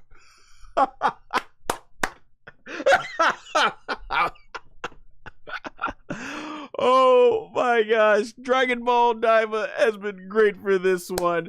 Man, on this podcast about 5 years ago, we did a ranking the 4 main couples of Dragon Ball, and shout out to my boy Linux, who said when it came to Vegeta and Bulma, aka Bulma, they're still developing, and it feels like we're still seeing new things to their relationship. And boy was he right, because not only have we learned that Vegeta is a big lover of boobs, well, we all pretty much probably speculated that, obviously, with who he's married to, but this was just said flat out here when he was embarrassed by it. But we learned that Vegeta and Bulma, aka Bluma in the Japanese version, they be getting freaky in the bathtubs. Oh man, we have really seen a different side to Vegeta, and just seeing how much control Bluma, aka Bulma, has when it comes to making Vegeta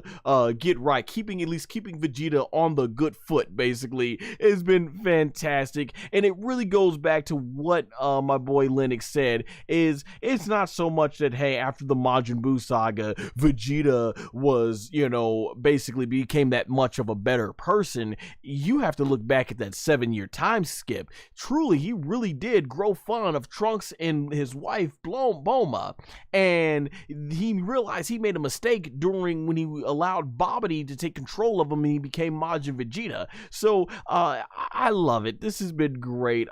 It's unfortunate Toriyama is not here to see people, to see the fans, laugh at this amazing joke that he created. But it's like one last great Vegeta Bulma moment that he gifted to us, the fans. This was fantastic. Absolutely everything about this works. So if those of you have ever wondered what is Vegeta like, behind the scenes, we've learned the different side of his character. Him and Bulma, they love getting freaky in the bathtub. Oh man, so they're doing quite a few dirty things as they get the dirt off of themselves. So this is just fantastic in so many great ways, and I love that this is, of all things, what got him out of the fight. This is what gets him to take. He can be stubborn, but once the wife gets involved and says, no more, he's like, all right, Kakarot, you can go. You aren't fighting anymore with that. And that shows you, for as much as these Saiyajins love fighting, hey, when it comes to the bed, hey, hold on now. Hey, everything is more important than fighting. There's some things out there more important, all right? I love it. I need to know what Vegeta's reaction is in Dragon Ball Superhero when he comes back and seeing Bluma, aka Bulma, has a bigger booty now thanks to the dragon. Oh my gosh. I hope moving forward in the future, Toyotaro keeps more of this stuff up with Bulma and Vegeta. Fantastic stuff, man. This is hilarious. And so Goku's like, and Piccolo's like, the shame. But of course he doesn't understand romance from a human standpoint. He's a Namekian. And Goku's like, all right. So we obviously know something that him and Chi-Chi don't do. And you see East Kyle Sheet, he's like, ha ha ha, and they're all embarrassed for him. It's just hilarious. But hey, the man enjoys a good bath with his wife. Nothing wrong with that at all. Nothing wrong with that at all. And right here, boom, the pecking order, as I always say, the pecking order. Goku enters the fray after Vegeta has failed. And he's like, okay, all right, so before we get to this big moment, let me go ahead and take another break for water here.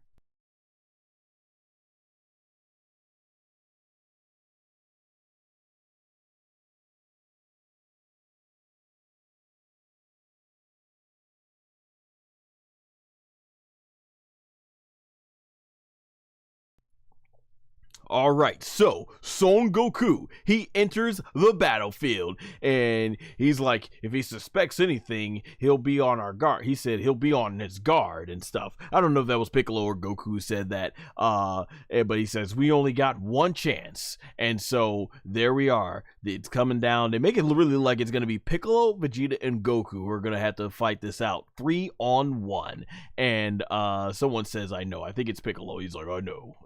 And so right there, loving the shading right here. Goku's like, okay then. And he starts looking up, and you see he is all business right there with the close-up of his eyes. I love the shading, by the way. I love the what is it, 1, 2, 3, the 3 layers of shading. Fantastic, great line work, awesome stuff right here. And so Goku flies into the sky and flies right up there to Gomah. Goma's like, oh, this sky again?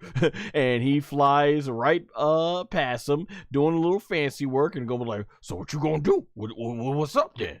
And Goku right there looking really awesome. He stands there looking straight there, and yeah, like Goma's like, he's like, so he says, so now it's you again. And Goku getting that stretch in. He's going ahead getting no stretch, trying to buy some time. And as he's getting stretching in, Goma's like, it doesn't matter who fights me. And he says, why don't you all just fight me at once? And Goku's like, in his mind, he's doing an internal dialogue within his mind saying, time ain't on our side, ain't on my side here. And he says, I need to end this quickly. And you see Piccolo, he's like hiding behind a rock, so he's trying to not make it obvious here. And he goes ahead and he nods over to Son Goku. And Goku, I mean, I just love the whole animation here as Goku is just stretching. He's like, take a good look, Gomah. And Goma's like, I'm looking because you ain't gonna do nothing. And you see Goku right there in his base form. He looks up with his eye. It's black. And then, boom, it shines. Ready to go SS1. I love how they did this. And so, Son Goku starts powering up and just loving the energy, loving all the sparks and stuff like that. He starts powering up, and oh my gosh. I gotta say, this whole thing, Masako Nozawa, 88 years old, absolutely killed this entire scene. This woman, to be at her age and have so much energy, her voice being able to hold up when she's been yelling like this for, oh my gosh, how many, 40 plus years now is Dragon Ball? Like, man, absolutely the GOAT. The GOAT. In wrestling, they do this a lot where we bow down because, my gosh, Masako Nozawa, fantastic. And for us English dub as well, that follow the English dub, Sean Schimmel, you all know he's gonna kill this just right here. he's gonna do it. So shout out to Masako Nozawa, Sean Schimmel, who both in Japan, here in America, absolutely have killed it as Son Goku, and I can't wait to hear them in this scene. And so Goku's hair starts going into blondish, and then he's there, SS1, and he looks right over to Gomah, and look at that, look at the energy, like, my gosh, just the yell is gonna be really awesome. Like, I can't wait, my gosh, that is Yuya Takahashi's influence right there on the animation, indeed. Yes, sir. My God, look how, as SS1 Goku ever looks so awesome. Fantastic. And now he's looking right over there at Gomah, and you see the oars just starts wrapping around him, and you get an impact frame here, and boom, SS1 ore is complete, and Goku just standing right there looking awesome as ever. And I really love that we're seeing Son Goku fight in a different variation of his outfit. I mentioned before that I really love his Fakatsu no F, aka Resurrection F outfit, so this is really cool to see, see Toriyama change things up in seeing Goku in adult form wearing this. So he goes like, this is a Super Saiyan, aka Super Saiyan, aka Super Saiyajin.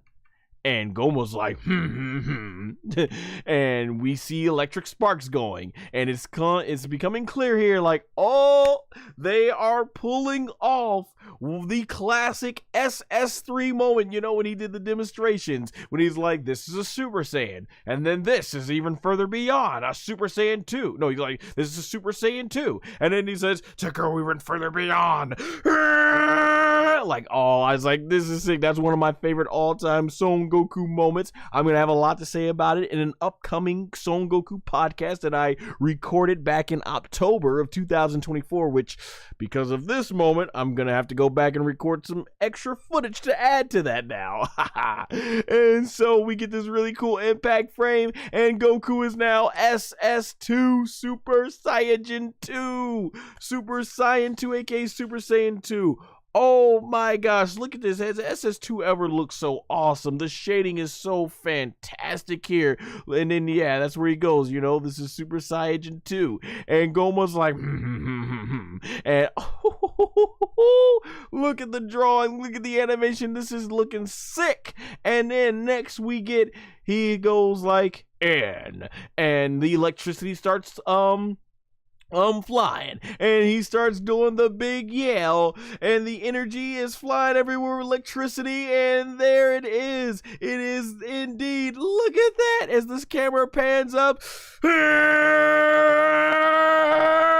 I love it where he's powering up into SS2. Like, my gosh, I have never seen SS2 look better. I'm looking at this like, I know the moment that they're doing this after. I know it's patterned after the first SS3 transformation back in the Buu saga, but I'm like, holy crap. I'm like, this is drawn so much better. The shading, like this looks even better than the original moment that this is based off of. And you see right there, everyone knows what's coming in next. And you got Kuendu there looking on with Arinsu. You got Tamagami 1 and Neva looking very confident because he knows what Goku's got planned here. And I just love it. Like, this is just directly taken right from shot when Goku went SS3, but this looks so much better. And I love that moment. Absolutely love that moment. What I'm saying is this moment just topped it. Fantastic stuff, man. I feel like, you get Masako Nozawa. I can't do the Masako Nozawa. Mine sounds better. But of course, when we hear Sean Schimmel going like it's gonna be really awesome. And there you see Piccolo waiting into the in the back. You got Vegeta looking there because he knows what's coming next. Vegeta probably a little salty because he's like, can't believe I almost lost taking baths with Bulma. That would have been devastating, right? And so you see Electricity Man just This is looking fantastic. The electricity, the thunderbolts now coming out of Goku as he's as they're going around the whole area, boom, blowing up the rocks, more electricity blowing up the rocks everywhere. Like, oh my gosh, this is looking really awesome as the debris starts flying everywhere. He's just using these thunderbolts, just destroying all the rocks nearby. Like, okay, I'm like, okay, this is looking sick. And you're seeing the golden glow right there. You got thunderbolts coming all over there. I'm like, hoo hoo hoo. Woo! This is sick, man. We're seeing the full power of SS3. Remember, this is Goku after a year and a half or so training, so he's had more time to power up SS3 more than ever before. And then the hair, it starts flying out, and at this point I'm like, oh, are we getting SS3 like the way Vegeta's SS3 looks like? That's kind of what it looks like, but then it goes further down. I love SS3, my favorite form. I love it. Man, this is the GOAT transformation right here, and this is probably the GOAT in terms of transformations. Man, you see the blue eye right there, Goku looking completely in game. Like, look at that. That is all focused. Like, oh my gosh, it looks so sick. Just look how sick that look right there. Goku SS3. I'm like, it has never looked better. That's why I always say, like, do you guys think it looks better with the eyebrows or with not or without? Man, he's powering up. Like, this is just fantastic. The animators have gone hard here. This is what happens. Yuya Takahashi and his team for this episode going absolute hard right now. And you see the electricity, the awesome display. Goku powers up and he does the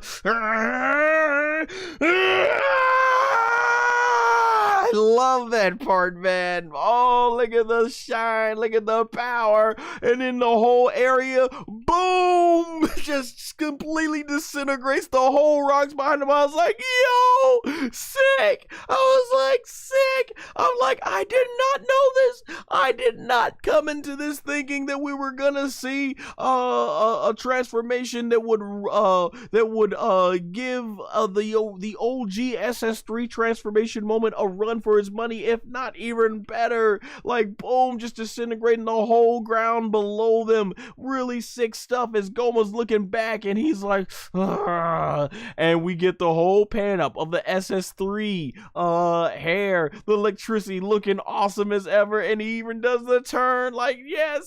Once again, Dragon Ball DAIMA almost sort of being like this celebration of all things Dragon Ball. Epic moment, great tribute. Like, holy crap, that is the greatest SS3 transformation I've seen. And we've seen some amazing ones from the original one to going back to the one in movie 12. This was sick. I absolutely love it.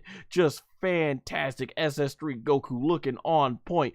Man, look at that. The electricity, everything. Just loving it. And he goes like, and he ends with the whole, and this is what I call a Super Saiyan 3, aka Super Saiyan 3, or Super Saiyajin 3. Like, oh my gosh, fantastic. And Goma was like, more pointless transformations, which is actually very much similar to what Bobbity said when he said, pointless transformations. He said, so what? You've changed your hair.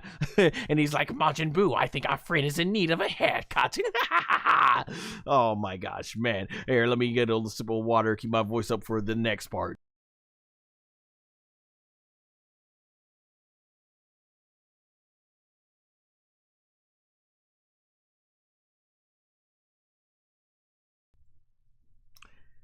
And everyone is in complete shock and awe of what they're seeing at SS3 Goku. And Hibis is like, these guys seem more like Majins. I love that he's been watching this whole thing so clear and everything and stuff like that. It's Split. Thanks for joining the chat. You say W. Yeah, this whole thing was a W indeed, a big win. And so SS3 Goku electricity is facing off right now with Goma, looking up at him, and it's like, okay, we about to get in now. I'm like, all right, SS3, let's see what SS3 Goku can do, because if we look, SS3 Vegeta, he looks stronger than SS4 Goku. He did better against Goma than SS4 Goku did. And I'm okay with that because, as we know, Vegeta in SS2 was stronger than SS3 Goku by the time you get to 4.5 years later in Battle of Gods, and Vegeta's trained that much. So I'm like, okay, I'm fine with that. But ladies and gentlemen, this is where the big shocker came in. Goma gets on guard, ready to fight, and Goku's just looking all focused at SS3, and he smiles as he turns. I'm like, okay, look at that. I'm like, man, they got the shots right. Like, look at that. The way this is animated, the way this is drawn, the way the effects are done, this just makes Goku ooze of SS3 power. And they zoom into his mouth, and he's like, one more bonus. And I'm like, what? This is right here. I'm like, one more bonus? And I'm like, what are they talking about? And Goma's like, huh? And I'm like, when I was watching, like, wait, what's he mean? One more bonus. And Vegeta's like, it can't be. And Goku, just the dark shading right here, the energy just looking really awesome. He says, this is. And he starts powering up. I'm like, no way. Electricity going on. I'm like, no way. I'm like, at will? He can do it at will? And you start seeing it. I'm like, oh, this is where, you know, before I was talking about a transformation that matched the SS3 OG moment. Now with this, I'm talking about something that may very well have surpassed that moment. And I didn't think I was going to see a moment that surpassed that one coming in the Dragon Ball DAIMA. The animators, they go hard. They're going the transformation. They're going even further beyond with the animation. So we start getting all this thunder coming out of the sky, and Goku's just going into true power-up mode here. Thunder everywhere. I'm like, what is going on here? He's got thunderbolts coming out of him right now, and Goku's like, and look at that face. Look at the energy. Look at the animation as he's going hard. Like Masako Nozawa was going too hard on the screen and still killing it at 88 years old. You know Sean Schimmel, like I said, is gonna kill it. He's up there going, I'm like, oh my gosh, the electricity, the thunderbolts, and look at that, look at the shading, look at the drops, like, holy crap. I was like, wow, like this is amazing. Powering up with SS3, and he's going even stronger, going even further beyond than to go even further beyond. And man, we get this cool thing where the eye, you see that cool blue, and it switches over to red. I'm like, he's doing it. And look at that, he's like, oh, like red eye SS3. Goku looks so sick. Look at the energy, the power, and man, Goku is in all types of power and pain. It looks like it, man. He's just trying to hold on as much energy, and he turns right here, and this right here, he starts grabbing his shirt, and I'm thinking Goku's being super extra for no reason at this point, but he takes the shirt and he pulls it. This is just really sick looking right here, and he rips it off, and boom, goes past the camera, and then they take the camera and they pan it up to Goku, and he throws off his belt, his shirts, and I'm like, okay, I don't see a reason for him to do that instead of it happening naturally. So I guess they don't want to leave a doubt that it's magical based. They wanted to make sense, but this is cool. I'm like, this is the first time we've seen shirtless SS3 Goku. You know, when shirtless Goku is a thing, that's pretty much showing you how big the fight's going to be. That means, okay, we are in the home stretch of this is everything's business right now. So I'm like, this is something you could only see, I think, going back to the Budokai 3 games right here. So Goku, you know, power up, he stops the ore, throws it in there. He's like kind of holding the ore in his body with how much he's glowing, so the clothes, they go flying, and then Goku right here, boom, big energy blast, and he gets right back to powering up, and we see the red ore mixing with the gold ore. I don't know what's keeping his pants up or why he wears it, or maybe it's just to keep the shirt under wraps there, who knows. And look at the spiraling of the energy. Oh my gosh, I'm like, what the heck, this is amazing transformation. And oh my gosh, the electricity, the sparks, and boom, look how big the entire aura gets. I'm like, holy crap, we got the thunder. Like, man, all out for this transformation, really making this thing feel special. And Goku right there, you know, he's like, I'm like, my gosh, this looks so sick with the thunder, the electricity, the aura, just all of it going everywhere. Like, my gosh, this makes it look like Goku is going all out. Yes, indeed. And we see this big giant aura, it splits right there, and then boom, big red aura going all out. I'm like, oh, this is so sick. And then gigantic golden blast, it takes up the entire area. I'm like, wow. The animators, it's one thing to watch it here in stills, but if you've not seen it and it just creates this big giant flash of light. If you have not seen it, you got to see it for yourselves, ladies and gentlemen. I mean, the stills don't even do the image. They're amazing, but to see it in motion, my gosh, it was absolutely fantastic. And I love this. This is kind of like a callback to how in the original SS3 transformation, you had the earth was shaking and buildings were being destroyed, and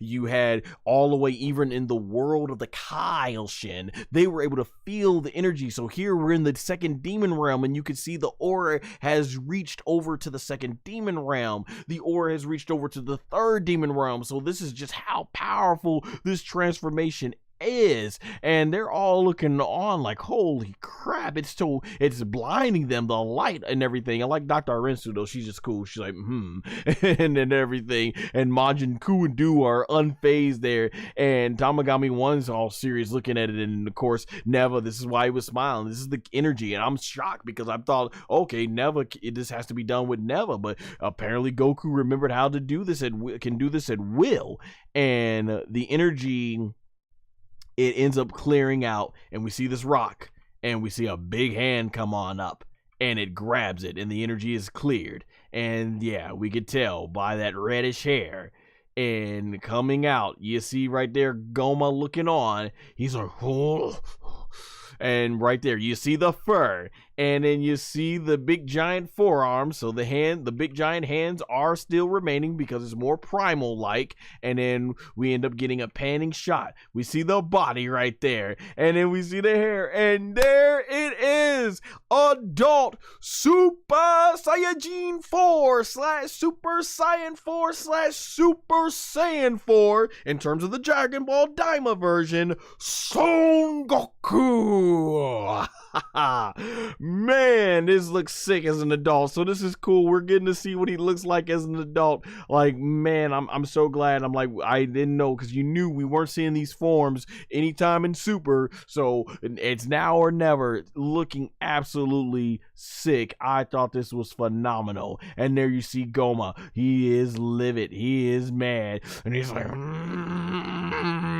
and SS4 Goku, he ends up going ahead, and he's looking right there, all on business, ready to go one-on-one with Gomah. He is ready for round 2, and he's looking at those big old hands like, I need to see this Goku square up. This is a Goku you don't want to box with. You see how big them hands are for this? Man, oh boy, this was looking good, and Goku just basically getting a grip on himself, basically feeling it out now. And then right there, he, boom, puts his hand down and grips it into a fist. He is ready for battle. And look at that sick shot, sick looking animation. Just love it. Like, oh my gosh. Like I said, I do like the OG SS4 form better with the contrast of the black and the reddish fur and everything. Like, this is pretty much the fur he had, but Toriyama decided to obviously with this design match the hair and everything with it, which I guess does make a lot more sense. But I do like the design choices and the way it wraps around the chest and everything. Like, this is, I don't think it's bad at all. I love it. I absolutely love this SS4 design. And then with the fur nearly coming on the forearms, like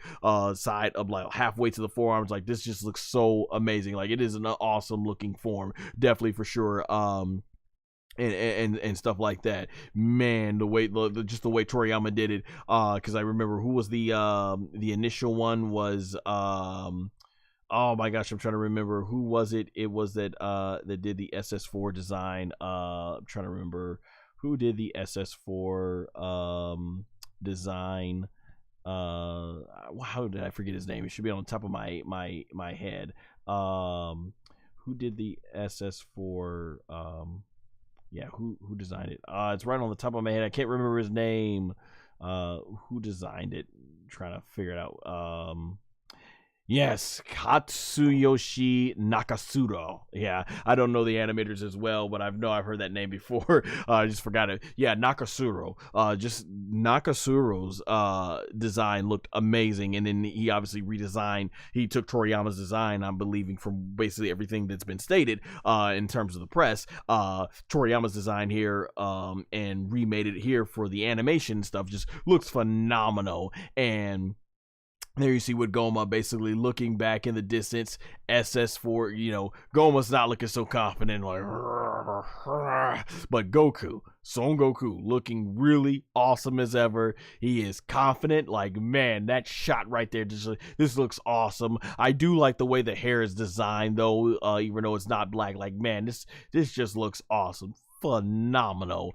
And yeah, that's the ending shot of the episode. Whew. Oh my gosh, what an amazing episode. Fantastic. Like I said, this really felt like a love letter to longtime Vegeta and Son Goku fans.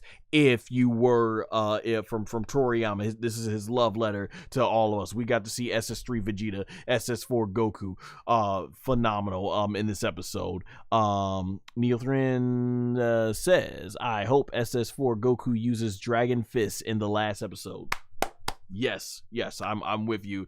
Ryuken! Oh, my terrible Masaka Nozawa. But yeah, Ryuken, aka Dragon Fist. Oh, here Shanshin will go, Dragon Fist! Like, man, awesome. Yes, I love to see that become a part of this. It would make sense, too. Neva created the Dragon Balls, so maybe he's able to give the special dragon power to them. So, as we go into the episode 20... the episode 20 remake or episode 20 preview here, we got SS4 Goku. So coming on board for this episode, as he does with a lot of the final battles, we have Natoshi Shida. Natoshi Shida. Shida has done some of the most legendary final battles in Dragon Ball. Vegeta, the final battle with the first fight with Vegeta, Goku versus Jiren. He did, of course, the legendary Gogeta Broly fight. So man, yeah, Shida's just done some phenomenal stuff here, and he's been brought on board here, and you can just see how awesome this looks. SS4 Goku on point, ready to fly off into the distance. And the next episode's called Maximum, aka Zenkai. So yeah, this is looking really good. Just the way they're panning out the shot, they're gonna go all out. And I think this needs to be one of the all-time greatest fights in Dragon Ball history. We need to be throwing it right up there with the Gogeta Jiren, the Gogeta Broly fight, the Goku Jiren fight. Yeah, Jiren versus Goku and Gogeta versus Broly. Like, those are some modern day Dragon Balls that were so well animated, so amazing, that I think they stand among some of the greatest Dragon Ball fights we've ever seen, going back to some of the old stuff. And you see Goku right there, looks like he is able to become one with this power, and he is ready. And you see Gomah, like Gomah seems to be all business. Like, Gomah got even more jack and everything, ready to fight SS4. Yeah, he's looking more and more like Jiren, a reject Jiren, right? And you see the energy explosion going off right there, just looking really fantastic, man. And flying towards Gomah, and I think that looks really awesome right there. And SS4 Goku with his arm there, using some ki blasts, just, man, giant hand too, in fact, showing that awesome blast. Like, these are just what they're showing here. Like, I love the way this looks, the close-up of the eye, and just, that looks fantastic, the shading, all that. They're bringing out all the big top heavy hitters for these animations, just like they did in the final episodes of Super and stuff, and Broly. And you see SS4 Goku yelling right there, man. Yeah, I'm like I said, I thought that fight we saw in episode 18 was the best SS4 fight I think we've ever seen, compared to GT or Dragon Ball GT. And here, though, I think we're about to see one of the all-time greats here. So this is looking good. Like, just look at that blast. Look at the effects, the shading, man. Like, they are just definitely not disappointing when it comes to the animation here. And that's the last shot we're left with the big cool blast. So that is fantastic.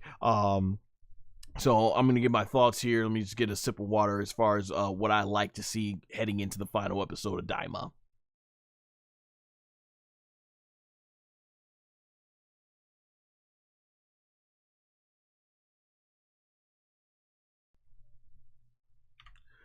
So yeah, what I will say is, as much as I did love episode 19, I wish Vegeta would have also gone SS4, and I was hoping we were going to see Goku and Vegeta at SS4 fighting Goma to no avail, and then the cliffhanger would have been them eating the fusion bugs that were teased, and we would have gotten our tease of hopefully the potential fusion, because it's gonna go one or two ways. Either Goku's gonna be the hero of this thing, or Goku and Vegeta will be SS4 and will fuse together, and then we'll see them beating them, or we'll see them beat Goma, or it's gonna be a whole gag thing where the Nahare and Kibito will fuse back together using the bugs, and the power of that will make it so that Majin Buu can absorb them, and they have to rely on the Dragon Balls so that way they can keep the continuity going with Dragon Ball Super.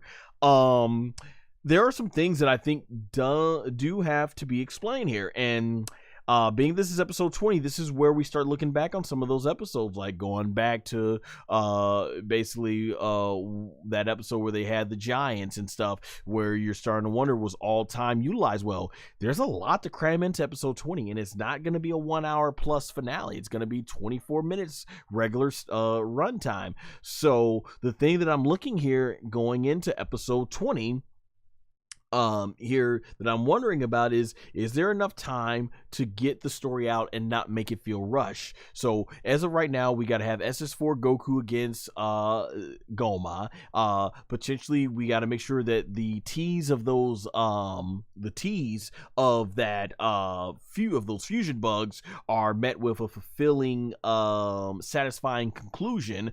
We have to understand, how is Goku at SS4? It does need to be explained by Neva, I think, at least, saying that even if you don't tell us exactly what he did with the form, and if this is SS4, because it's called SS4 in the promotional material because that's what's going to be the most recognizable one, but I don't know if they've given it a full name in the show. But we need a good explanation for why it is that Goku can't do this form once he gets to the outside world, thus explaining why he was not able to use it during Super, and why when he fought Beerus in Battle of Gods, he said SS3 was the absolute maximum form he could do. Even if they don't explain, I think they kind of, even if they don't say it, they've pretty much explained why Vegeta for the most part doesn't want to use SS3 because of all those stamina issues and all that stuff like that. So that's something that I think definitely needs to be explained and wrapped up in everything. So I'm guessing the first half of the episode will be the big grand finale fight, and then they'll wrap things up and everything as far as where this is going to lead into Battle of Gods, and hopefully we get a big cliffhanger. That's something I would like to see in the next episode, a big cliffhanger for maybe what's to come in later episodes of Dragon Ball Super, if they ever get around to doing the moral arc, or the granola arc and everything, which I really hope they get to soon, because as amazing and healthy as Masako Nozawa is at 88 years old, the fact of the matter is she's up there in age, and it would be absolutely horrific if Masako Nozawa, her time comes and then they're ready to finally bring some of Toriyama's final work from the Dragon Ball Super manga into anime form. I wonder if this point, if they think it's going to be years before they do it, whether it be Toei or Shueisha, both of them, if that's what's taking it for so long to them decide on when to do the bring back Dragon Ball Super anime. I would hope that maybe, hey, you got the dialogue out there, have Masako Nozawa go ahead and basically voice all the dialogue from the manga, and you'll build the animation therefore. So therefore, let's say if they wait multiple years before they decide to get to those chapters, at least the voices are done. So if Masako does end up passing away due to old age, at least they have her voice and her lines right there, as they say, sitting right there on file and everything to use. So that's something right there, because I don't like how long they're waiting for that, with how older the Japanese voice cast is. So I definitely would like to see that. But this has got to be a grand slam. This has got to be a home run stretch, episode 20, because this is what everything has been building towards. This is what's going to make episode 20, how episode 20 structure is what's going to really make us go back and be like, okay, the pacing and everything that they did in Dragon Ball Super, it was necessary. that's why they did it, and everything and stuff like that? Or is it gonna feel rushed and we're like, okay, you could have shaved off of there and put some more time here? So yeah, but overall, it's gonna be an emotional one too as well, because regardless of the issues that Dragon Ball DAIMA's had, it's not been perfect, but for the most part, I have absolutely enjoyed it. It really does feel like Akira Toriyama's work. It's sad that Akira Toriyama was not able to see it in the end, in terms of how it looked when it was completed, since he did write the story and did the character designs and was very hands-on early on in the production. But yeah, to our knowledge, because I know Geekdom 101, he has hinted that possibly Toriyama may have written a movie, but ever since his passing, he doesn't know as far as where that's going to end up going. So as of right now, to our knowledge, this is Akira Toriyama. Episode 20 is Akira Toriyama's final Dragon Ball written work, final designs. So we're going to be going into this and just taking it all in, one last ride to enjoy Akira Toriyama's work from his creative mind here. So episode 20 will be a good one, and overall I really have enjoyed Dragon Ball Super. It has been just a really big blast. So yeah, we'll see where that's going. And as stated in the chat, Dragon Fist, seeing Dragon Fist would be awesome. We might get the Genki Dama, aka Spirit Bomb, usually, but yeah, seeing the Dragon Fist, or hey, maybe they do what Budokai 3 did, where he has the Genki Dama and it absorbs into his body and turns it into the Dragon Fist. That would be sick. So yeah, I'm looking forward to seeing where everything is gonna go for episode 20 of Dragon Ball DAIMA. All right, we're gonna head over to chat and see what else we got here. I wouldn't be surprised if Goku uses a spirit bomb to defeat Gomah, since they are borrowing stuff from GT. GT. Always got to say it the way the narrator does in the Funimation dub. Yeah, that would be cool. I that's why I'm expecting, like, we're probably gonna get a Genki Dama, a spirit bomb or something like that. We got to get that out of here, because there's so much about Dragon Ball and it's such an iconic move and everything. Even though it only defeated Kid Buu, yeah, I would imagine they would want to break that out or something and stuff, and gather ki from everyone in the demon realm and stuff like that, the friends they made along the way. You say also, I'm hoping Masako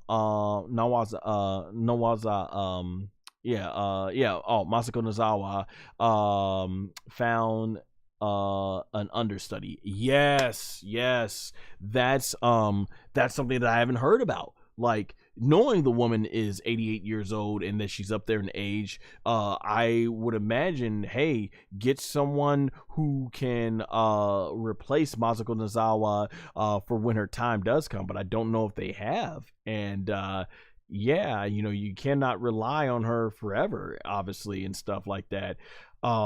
So yeah, hopefully they find somebody. And from what I've heard, her voice is very hard to mimic and everything. Her voice is very distinct to her. So yeah, we don't know.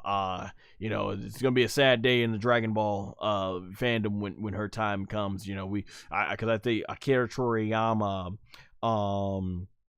and is it Toshimura? Was it Toriyama's editor? I think his name was Toshira? Let me see.